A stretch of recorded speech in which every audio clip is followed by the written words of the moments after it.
L'ennemi de mon ami est mon ennemi, un dicton connu de tous. Mais nous sommes parfois tentés de l'appliquer même dans le rang des chrétiens au point même d'essayer d'amener Dieu, voire le contraindre à faire du mal à nos ennemis. Acceptez-vous que Dieu aime tout le monde, même vos ennemis? Voici de quoi il sera question dans cette vidéo. Bonjour la famille, comment allez-vous? J'espère que vous allez bien, et que tout se passe bien pour tout le monde. Bienvenue sur Zèle Dévorant. Vous avez cliqué et vous ne vous êtes pas trompé, rassurez-vous, parce qu'ici nous allons parler de Dieu, nous allons parler du Seigneur Jésus-Christ, nous allons parler du Saint-Esprit. Bref, vous l'aurez compris, nous allons parler de notre vie chrétienne en général et de notre zèle pour le Seigneur en particulier. Passons au vif du sujet. Comme le laisse entendre le titre, nous parlerons essentiellement dans cette vidéo du prophète Jonas de la Bible. Son histoire est assez connue. Jonas est le prophète que Dieu a envoyé vers les habitants de la ville de Ninive. Jonas, chapitre 1, les 2 premiers versets. La parole de l'Éternel fut adressée à Jonas, fils d'Amittai, en ces mots, « Lève-toi, va à Ninive, la grande ville, et crie contre elle. Car sa méchanceté est montée jusqu'à moi. » Mais rebelle à l'ordre de Dieu, il se dirige vers Tarsis qui est à l'opposé de Ninive. Jonas, chapitre 1, les versets 4 à 17. Mais l'Éternel fit souffler sur la mer un vent impétueux, et il s'éleva sur la mer une grande tempête. Le navire menaçait de faire naufrage. Les mariniers eurent peur, ils implorèrent chacun leur Dieu, et ils jetèrent dans la mer les objets qui étaient sur le navire, afin de le rendre plus léger. Jonas descendit au fond du navire, se coucha, et s'endormit profondément. Le pilote s'approcha de lui, et lui dit, « Pourquoi dors-tu? Lève-toi, invoque ton Dieu.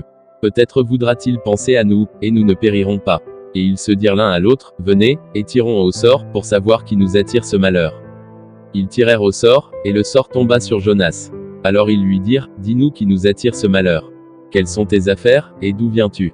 Quel est ton pays, et de quel peuple es-tu? » Il leur répondit, « Je suis hébreu, et je crains l'Éternel, le Dieu des cieux, qui a fait la mer et la terre. » Ces hommes eurent une grande frayeur, et ils lui dirent, « Pourquoi as-tu fait cela? » Car ces hommes savaient qu'ils fuyaient loin de la face de l'Éternel, parce qu'il le leur avait déclaré.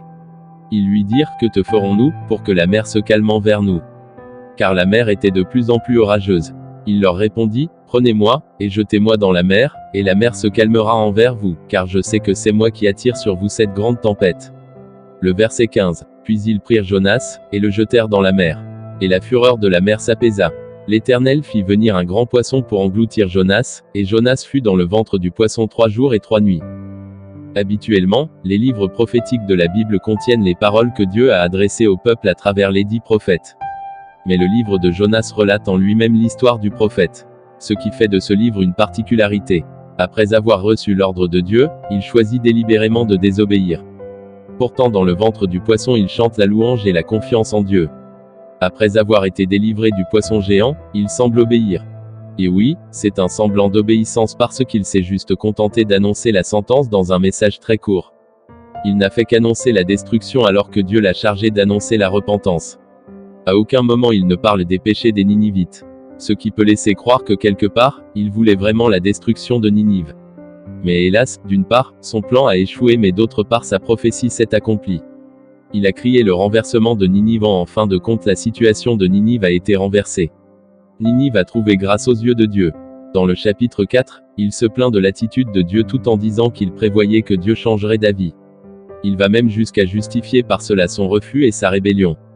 Il souhaite mourir alors qu'il devait se réjouir de la réussite de sa mission. Étant fils d'Israël, Jonas savait que l'Éternel est un Dieu miséricordieux et compatissant, lent à la colère, riche en bonté et en fidélité. Exode 34, verset 6. L'histoire de Jonas est en quelque sorte une parabole du mauvais serviteur de Dieu. Jonas est un anti-héros, allant même jusqu'à préférer la mort à l'obéissance, c'est de la pure arrogance. Et même après avoir obéi il s'assoit pour voir si la prophétie ou plutôt sa propre volonté s'accomplirait. Il a donc fallu 2 miracles à Dieu pour essayer de ramener Jonas. Celui du poisson géant et celui du ricin. Et même les lamentations de Jonas à la mort du ricin ne sont pas forcément dues à l'amour qu'il aurait pour le ricin mais plutôt pour l'ombre qu'il lui procurait. Une fois encore, il ferait passer ses propres intérêts. Jonas est à l'image d'Israël. Un peuple replié sur lui-même. Les Juifs ont une mauvaise image des Ninivites. Pour eux ce sont des païens. La repentance de Ninive est donc un jugement pour Israël, puisqu'ils n'ont jamais obéi à Dieu jusqu'au bout. En somme, nous ne devons pas croire que Dieu serait un allié pour faire du mal aux autres parce que nous ne les désirons pas. Dieu se doit à tous, il est un père pour chaque enfant. Dieu accepte la repentance du pécheur. Effectivement, l'Éternel est miséricordieux et compatissant, lent à la colère, riche en bonté et en fidélité. Il est un Dieu d'amour et aime toutes ses créatures. Ce n'est pas à nous juger qui que ce soit. D'ailleurs, la Bible est claire. Matthieu, chapitre 7, les versets 1 et 2. Ne jugez point, afin que vous ne soyez point jugés. Car on vous jugera du jugement dont vous jugez, et l'on vous mesurera avec la mesure dont vous mesurez. Aussi dans Luc 6, verset 37. Ne jugez point, et vous ne serez point jugés, ne condamnez point, et vous ne serez point condamnés, absolvez, et vous serez absous. Ne soyons pas comme Jonas, au contraire, implorons le ciel chaque jour pour ceux qui ne sont pas encore venus à la lumière. Soyons zélés pour le Seigneur. Shalom.